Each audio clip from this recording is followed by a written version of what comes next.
तो circulation mainly 3 types के होते हैं। पहला होता है सिस्टमिक सर्कुलेशन, दूसरा होता है पल्मोनरी सर्कुलेशन और तीसरा होता है कोरोनरी सर्कुलेशन। आइए एक एक करके हम इन तीनों टाइप्स को अच्छे से समझते हैं। पहले हम देखते हैं सिस्टमिक सर्कुलेशन को।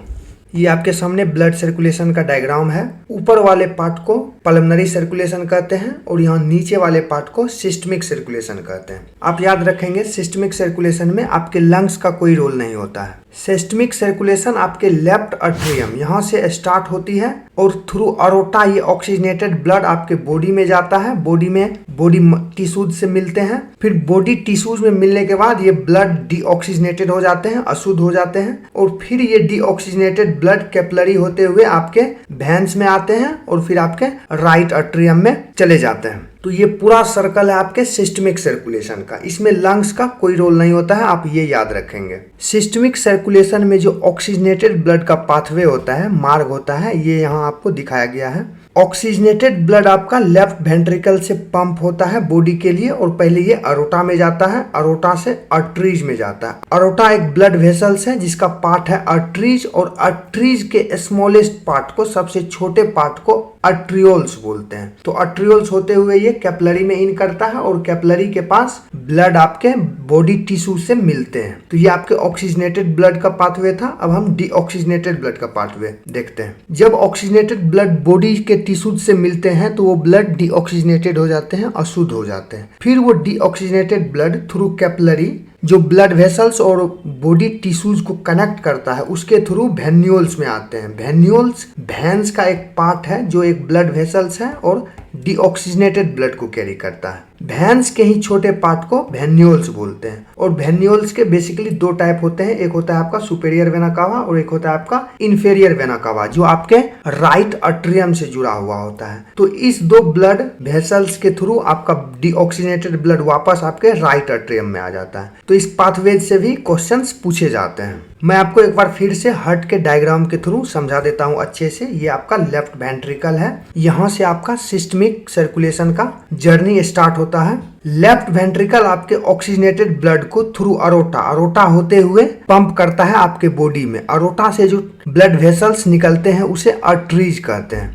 आर्टरीज के थ्रू ऑक्सीजनेटेड ब्लड को आपके बॉडी तक पहुंचाता है। बॉडी में जाने के बाद आपका ब्लड डीऑक्सीजनेटेड हो जाता है तो फिर उस डीऑक्सीजनेटेड ब्लड को थ्रू इंफेरियर वेना कावा और सुपेरियर वेना कावा वापस राइट अट्रियम में लाता है। तो इस पाथवेज को, जिसमें लंग्स का कोई रोल नहीं होता है, इसे सिस्टमिक सर्कुलेशन कहते हैं। तो उम्मीद है यहाँ तक क्लियर होगा। अब सिस्टमिक सर्कुलेशन का फंक्शंस को देखा जाए तो इसका फंक्शंस है बॉडी के हर एक टिश्यूज तक ऑक्सीजन और न्यूट्रिएंट्स को पहुंचाना और carbon dioxide and waste product को रिमूव करना। 2 की पॉइंट्स हैं जिससे डायरेक्ट क्वेश्चंस पूछे जाते हैं सिस्टमिक सर्कुलेशन से। पहला है आपका लॉन्गेस्ट सर्कुलेशन पाथवे। जो सिस्टमिक सर्कुलेशन होता है वो सर्कुलेशन आपका सबसे लॉन्गेस्ट होता है ह्यूमन बॉडी में और अरोटा में ब्लड प्रेशर काफी हाई होता है। इसका एक कारण है, जब आप डायग्राम देखेंगे तो ये आपका अरोटा है जिसके थ्रू ऑक्सीजनेटेड ब्लड आपके होल बॉडी में ट्रांसफर होता है। तो यहाँ प्रेशर काफी हाई होता है क्योंकि इसे आपके पूरे बॉडी में ब्लड को ट्रांसफर करना पड़ता है। तो हमने सिस्टमिक सर्कुलेशन पढ़ लिया। अब हम पढ़ते हैं पल्मोनरी सर्कुलेशन। सिस्टमिक सर्कुलेशन का जर्नी हमने पढ़ा था लेफ्ट वेंट्रिकल से स्टार्ट होता है, बट पल्मोनरी सर्कुलेशन का जर्नी राइट वेंट्रिकल से स्टार्ट होता है। राइट वेंट्रिकल से आपका डीऑक्सीजनेटेड ब्लड, अशुद्ध रक्त आपके लंग्स तक जाता है और लंग्स से वो ब्लड ऑक्सीजनेटेड होके आपके पल्मोनरी वेन के द्वारा लेफ्ट अट्रियम में आता है और ये सर्कुलेशन लेफ्ट अट्रियम में खत्म हो जाता है। तो इसी को कहते हैं पल्मोनरी सर्कुलेशन। पल्मोनरी सर्कुलेशन में आपके लंग्स का इंपॉर्टेंस होता है, बट सिस्टमिक सर्कुलेशन में लंग्स का कोई रोल नहीं होता है। पल्मोनरी सर्कुलेशन के डिफिनेशन को देखा जाए तो डीऑक्सीजनेटेड ब्लड आपके राइट वेंट्रिकल से लंग्स तक जाता है और वापस लंग्स से ऑक्सीजनेटेड ब्लड रिटर्न होता है आपके लेफ्ट अट्रियम में। अब देखते हैं पल्मोनरी सर्कुलेशन के पाथवेज को, मार्ग को। तो हमने पढ़ा है राइट वेंट्रिकल से ये स्टार्ट होता है और पल्मोनरी आर्टरी के थ्रू आपके लंग्स तक जाता है। डायग्राम में देखेंगे ये आपका राइट वेंट्रिकल है और ये पल्मोनरी आर्टरी है और पल्मोनरी आर्टरी के थ्रू ये लंग्स तक जाता है डीऑक्सीजनेटेड ब्लड। तो डीऑक्सीजनेटेड ब्लड का जर्नी इतना ही है। उसके बाद ऑक्सीजनेटेड ब्लड को देखते हैं तो लंग्स से पल्मोनरी वेन के द्वारा ऑक्सीजनेटेड ब्लड आपके लेफ्ट आर्टरियम में आता है। यहाँ कहीं आपका लंग्स है, लंग्स से ऑक्सीजनेटेड ब्लड पल्मोनरी वेन के द्वारा आपके लेफ्ट आर्टरियम में आता है और यहाँ पल्मोनरी सर्कुलेशन का जर्नी खत्म हो जाती है। ये रिपीटेड चलते रहता है, ये एक साइकिल है। तो पल्मोनरी सर्कुलेशन से इंपॉर्टेंट पॉइंट्स हम देखें तो पहला आता है आपका पल्मोनरी आर्टरी और पल्मोनरी वेन। ये हमने कई बार पढ़ा है। आर्टरी वो होता है जो ऑक्सीजनेटेड ब्लड को कैरी करता है और आर्टरी का ही एक पार्ट है पल्मोनरी आर्टरी जो डीऑक्सीजनेटेड ब्लड को कैरी करता है। तो ये एक्सेप्शन है, तो इससे क्वेश्चंस ज्यादा पूछे जाते हैं। उसी तरह वेन में है, वेन आपका डीऑक्सीजनेटेड ब्लड को कैरी करता है बट वेन का ही एक पार्ट है पल्मोनरी वेन जो ऑक्सीजनेटेड ब्लड को कैरी करता है। ये एक एक्सेप्शन है, तो इससे क्वेश्चंस काफी ज्यादा पूछे जाते हैं। तो हमने सिस्टमिक सर्कुलेशन देख लिया, पल्मोनरी सर्कुलेशन देख लिया। अब एक और सर्कुलेशन होता है कोरोनरी सर्कुलेशन। अब हम इसे देखते हैं ये क्या होते हैं। कोरोनरी सर्कुलेशन के डिफिनेशन को देखें तो circulation of blood to and from the heart muscles. Heart से हार्ट मसल्स में जो ब्लड का सर्कुलेशन होता है उसे कोरोनरी सर्कुलेशन कहते हैं। ये आपका हार्ट है, आपको पता है हार्ट ब्लड को आपके पूरे बॉडी में सप्लाई करता है बट एक आर्टरी जिसे लेफ्ट कोरोनरी आर्टरी या राइट कोरोनरी आर्टरी कहते हैं, ये एक ब्लड वेसल्स है जो ब्लड को हार्ट के मसल्स तक पहुंचाता है। हमने पढ़ा है आपका हार्ट ब्लड को आपके पूरे बॉडी तक पहुंचाता है, तो हार्ट के मसल्स में जो ब्लड सप्लाई होता है उस ब्लड सप्लाई को हम कोरोनरी सर्कुलेशन करते हैं और ये होता है आपका कोरोनरी आर्टरी के द्वारा। कोरोनरी आर्टरी दो होता है, राइट कोरोनरी आर्टरी होता है और लेफ्ट कोरोनरी आर्टरी होता है आपके लंग्स में।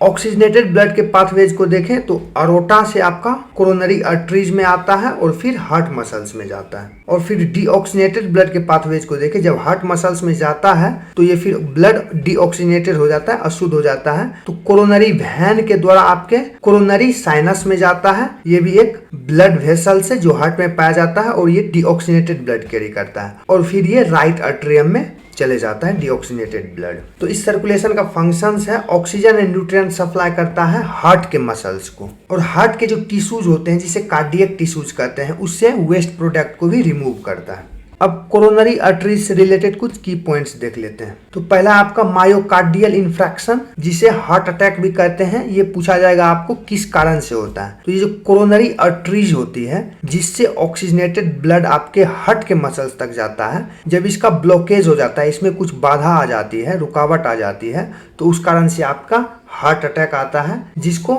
मायोकार्डियल इन्फ्रैक्शन भी कहते हैं। एक एडिशनल पॉइंट है इसमें डबल सर्कुलेशन का। डबल सर्कुलेशन क्या होता है? सिस्टमिक सर्कुलेशन और पल्मोनरी सर्कुलेशन को मिला के डबल सर्कुलेशन कहा जाता है। एक कंसेप्ट डबल सर्कुलेशन का तो आपको पता है ह्यूमन बॉडी में सिस्टमिक सर्कुलेशन भी होता है, पल्मोनरी सर्कुलेशन भी होता है और भी सर्कुलेशन होते हैं। तो ह्यूमन बॉडी को कहा जाता है ये डबल सर्कुलेटरी सिस्टम है। तो ये क्वेश्चंस पूछे जाते हैं, human body has dash circulatory system, तो आपका आंसर होगा डबल सर्कुलेटरी सिस्टम। तो हमने टाइप ऑफ सर्कुलेशंस को अच्छे से पढ़ लिया। अब हम अपने नए टॉपिक्स में पढ़ेंगे ब्लड इन ह्यूमंस।